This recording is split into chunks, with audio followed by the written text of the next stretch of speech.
So yun mga kaidol no, tulad ng sabi ko, kailangan ko mag-explore ngayon mga kaidol no, kasi mas dumadami na ngayon ang masasamang gawain mga kaidol, ang dahil sa pagdakip nila kay President Duterte no.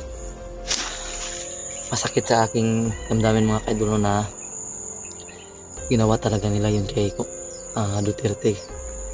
Malaking naitulong sa atin ni Presidente Duterte mga kaidol, pero ganun lang kadali nila hinuli ang ating mahal na presidente.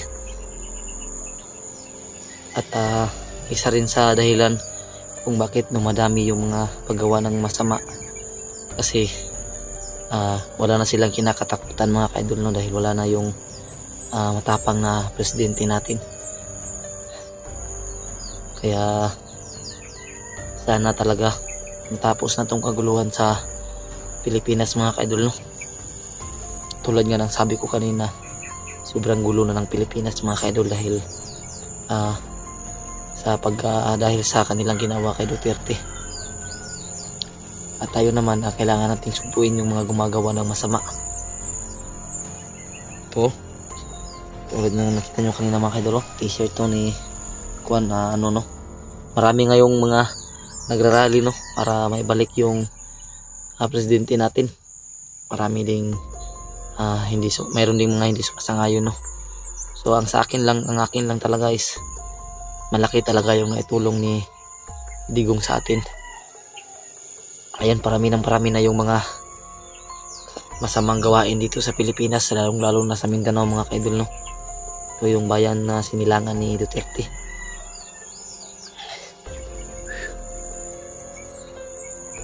Naging kampante na yung mga masasama dahil wala na yung si presidente. So iwan ko na lang kung maganda ba yung idudulot ng paghuli nila kay Digong. So abangan lang natin mga kaidol no. Tayo naman patuloy tayo sa pagsugbo sa mga masasama no, para maibsan yung mga gawain mas kasamaan dito sa Mindanao.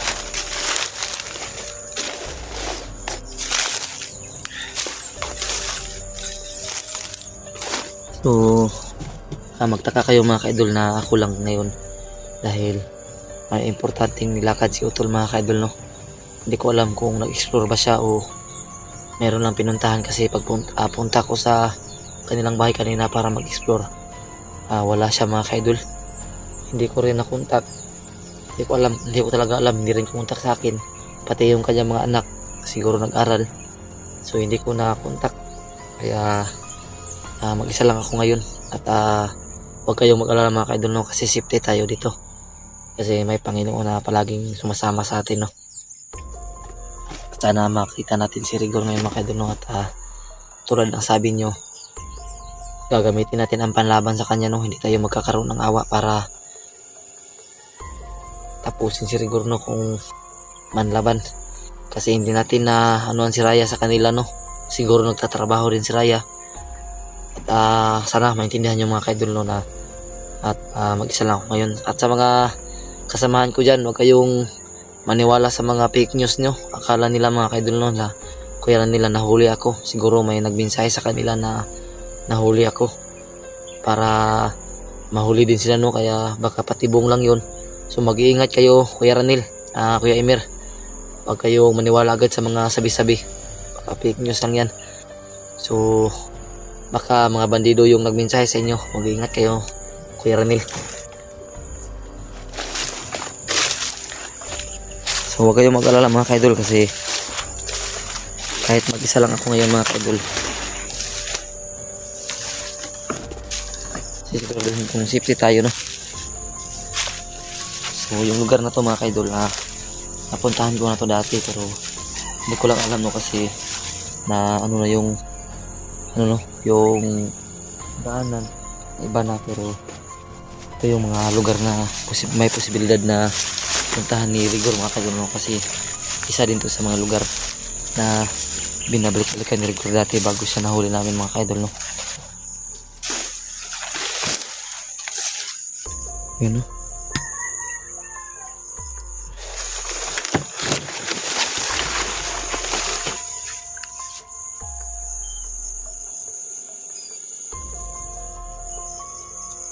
sayang yung kagandahan ng bundok dito mga kaidol. May mga palibot-libot na mga masasama.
Kailangan natin mag-ingat dito mga kaidol. Salam tayo.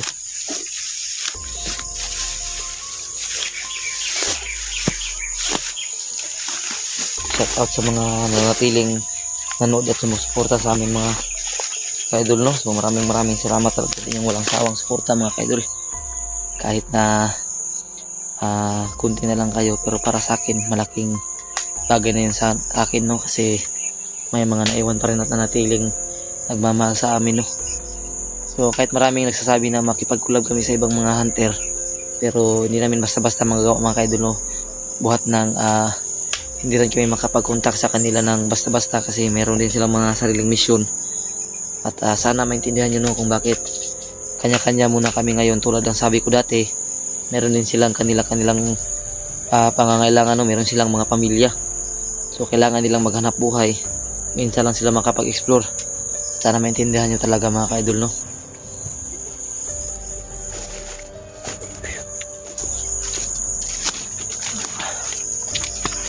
Sana makita natin si Commander Rigor ito mga kaidol, no?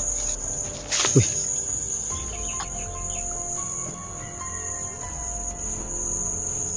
Ano ba yun? May kakaibang busis mga kaidol.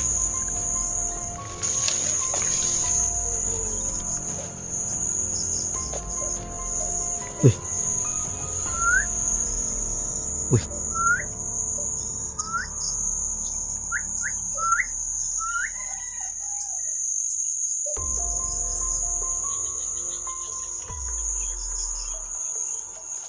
Kaya ba yung pagkano?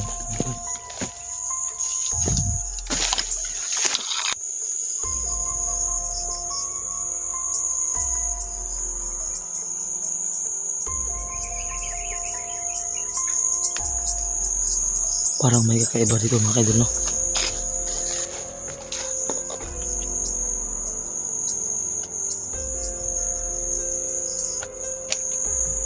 Parang may kakaiba dito. May narinig akong kakaibang huni dito mga kaidol, no? Kasi medyo dapit hapon na kasi ngayon dito. Yeah. Hindi ako nakapag-explore ng maaga kanina kasi pumunta pa ako kina Utol mga idol.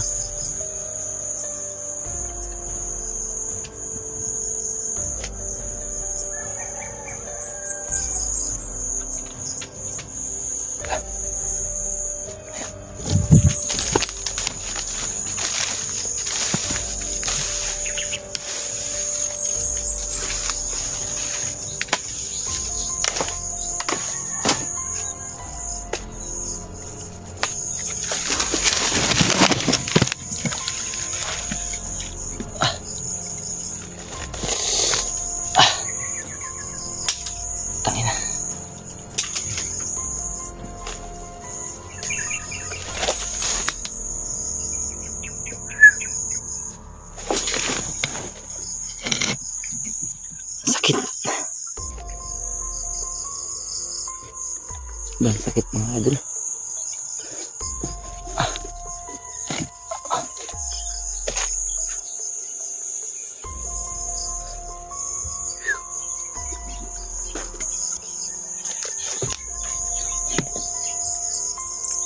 ko alam kung tama pa ba itong dinadaanan ko.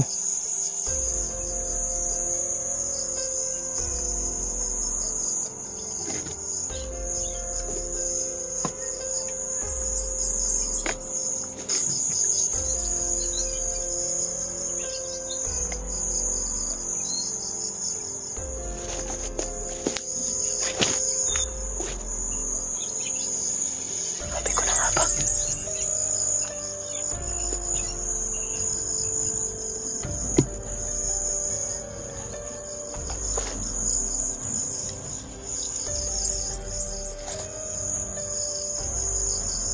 Mga tao.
Kailangan natin marinig yung kanilang pag-uusapan para malaman natin kung saan nagkapunta ngayon si Commander Rigor, mga kadol, no?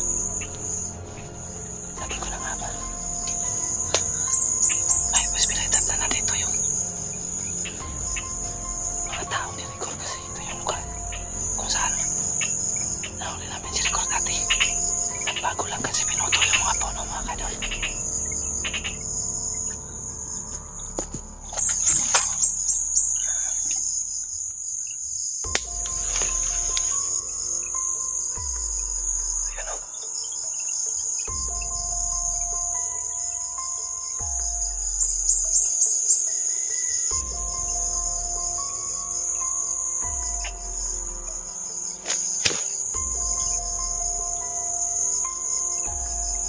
Sundan natin, mga kadol.